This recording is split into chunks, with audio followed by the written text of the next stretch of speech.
Right. Here we are at one of our kids' favorite snack foods, peanut butter and jelly. Now, what a lot of people don't realize, especially parents, is that peanut butter is still more of a fat than it is a protein. If a product has more fat than it does protein, it's not a protein food, it's a fat. The hint is that the word is peanut butter. It ends in butter, it's a fat, and people need to get that straight.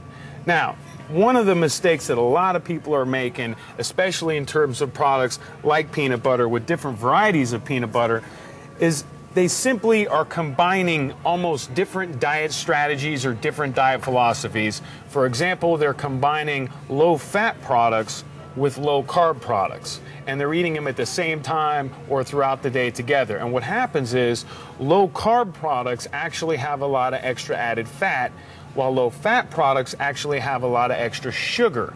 Now, what people unknowingly do is they combine low-fat and low-carb products, and without knowing it, they actually now are eating foods that have even more fat and more sugar than the regular bad foods they were eating to begin with.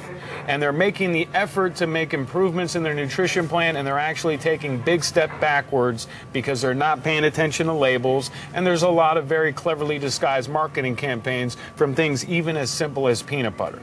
Now, can you tell us the best way to train your abs? Exercise questions in the morning for breakfast. Fantastic, I love it. Now, if I walk into any gym in the country right now, you are going to see people lined up waiting for every piece of abdominal exercise equipment that they can get their hands on. And the bottom line is this: you are never going to see any improvement in your abdominal muscles, whether you're a woman, whether you're a man, if you don't get your overall body fat level down below a certain level.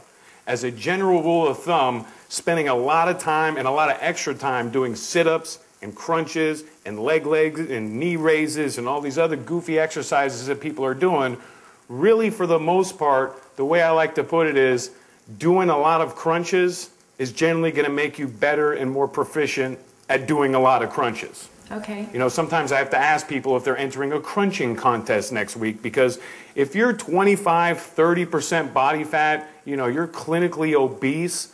You have people that weigh far too much and have far too much body fat to be worrying about their abdominals in terms of making it look good.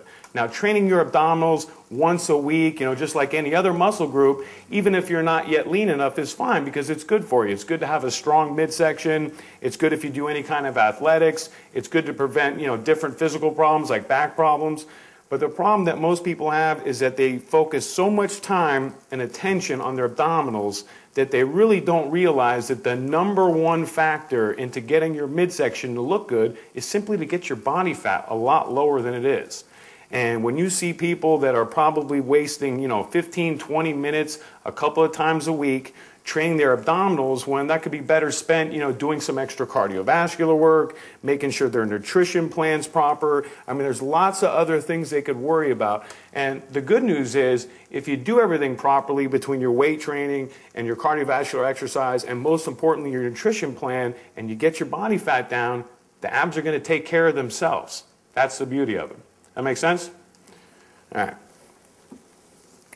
So the longer you stay at this, the longer you start paying attention to the foods and products, the easier it is for you to shop, and the easier it is for you to make better choices.